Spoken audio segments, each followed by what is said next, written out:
విఘ్నేశ్వర షణ్ముఖ పార్వతీ సమేత పరమేశ్వరాయ నమః. Ramadevi astro and వాస్తు ఛానల్ని వీక్షిస్తున్న ప్రేక్షకులకు శ్రీ క్రోధినామ సంవత్సర ఉగాది శుభాకాంక్షలు. క్రోధినామ సంవత్సరంలో గ్రహ సంచారం ఇలా ఉంది. మనం చెప్పుకునేవి సంవత్సర ఫలితాలు కనుక పెద్ద గ్రహాలైన గురువు, శని, రాహు, కేతువుల స్థితి, యుతి, గతుల ఆధారంగా సంవత్సర ఫలితాలు ఉంటాయి. గురువు మేషరాశిలో సంచారం చేస్తూ మే 1వ తేదీన వృషభ రాశిలోకి ప్రవేశిస్తాడు. ఈ సంవత్సరం అంతా వృషభ రాశిలోనే సంచారం చేస్తాడు. శని తన స్వక్షేత్రమైన కుంభంలో సంచారం చేస్తాడు. రాహు మీనంలోను, కేతువు కన్యలోను సంచారం చేస్తున్నారు. ఈ గ్రహస్థితిని ఆధారంగా చేసుకుని మేషరాశి వారికి శ్రీ క్రోధినామ సంవత్సర ఫలితాలు ఎలా ఉన్నాయో, చిన్న చిన్న పరిహారాలు ఏం చేసుకోవాలో చూద్దాం. అశ్విని 1, 2, 3, 4 పాదాలు, భరణి 1, 2, 3, 4 పాదాలు, కృత్తిక మొదటి పాదము కలిపి మేషరాశిలో ఉంటాయి. మేషరాశికి అధిపతి కుజుడు. మేషరాశి వారికి ఈ సంవత్సరం ఆదాయం 8, వ్యయం 14, రాజపూజ్యం 4, అవమానం 3. మేషరాశి వారికి ఈ సంవత్సరం అంతా చాలా యోగదాయకంగా ఉంటుంది. అదృష్టాన్ని తెచ్చిపెట్టే సంవత్సరంగా చెప్పుకోవచ్చును. ధన ఆదాయం చాలా బాగుంటుంది. కీర్తి, సౌభాగ్యం, ఐశ్వర్యం, కార్యసిద్ధి మొదలగు శుభాలు ఉంటాయి. అనుకున్న పనులన్నీ సకాలంలో నెరవేర్చుతారు. మంచి ఆలోచన విధానంతో పనిచేస్తారు. పూర్వీకుల నుంచి రావలసిన పిత్రార్జితం ఈ సంవత్సరం చేతికి అందుతుంది.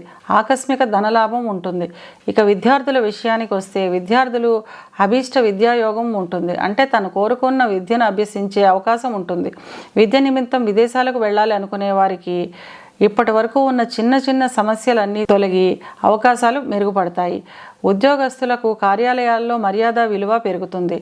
పై అధికారులు సైతం మీ పట్ల ఎంతో మర్యాదగా ప్రవర్తిస్తారు. ధన ఆదాయం అధికంగా ఉంటుంది. ఉద్యోగ నిమిత్తం విదేశాలకు వెళ్ళాలి అనుకునే వారికి మంచి ప్యాకేజీలతో ఉద్యోగాలు లభిస్తాయి. వ్యాపారస్తులకు ఈ సంవత్సరం విపరీతమైన ధన ఆదాయం ఉంటుంది. గతంలో రావు అనుకుని వదిలేసిన రాని బాకీలన్నీ కూడా ఈ సంవత్సరం వసూలయ్యే అవకాశం ఉంటుంది. వ్యాపార అభివృద్ధి, వ్యాపార విస్తరణ వంటి పనులను చేస్తారు. వివాహం కాని వారికి మే నెల తర్వాత వివాహం కుదిరే అవకాశం ఉంటుంది. వివాహం అయిన వారికి జీవిత భాగస్వామితో కలిసి విహారయాత్రలు చేస్తారు. గృహంలో ధార్మికమైన కార్యక్రమాలు చేస్తారు.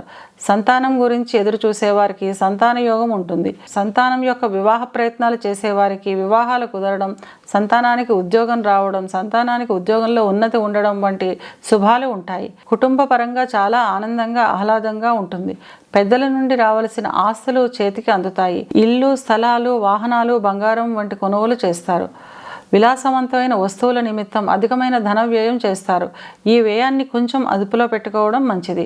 మొత్తం మీద ఈ సంవత్సరం అంతా అన్ని రంగాల వారికి చాలా ఆనందదాయకంగా ఉంటుంది. ఇవి కేవలం గోచార ఫలితాలు మాత్రమే. గోచార ఫలితాలు పూర్తిగా జన్మజాతక చక్రంపై ఆధారపడి పనిచేస్తాయి కనుక తమ జన్మజాతక చక్రాన్ని విశ్లేషణ చేయించుకోవాలి అనుకునేవారు క్రింది నెంబర్కి వాట్సాప్ చేసి కన్సల్టేషన్ తీసుకోండి.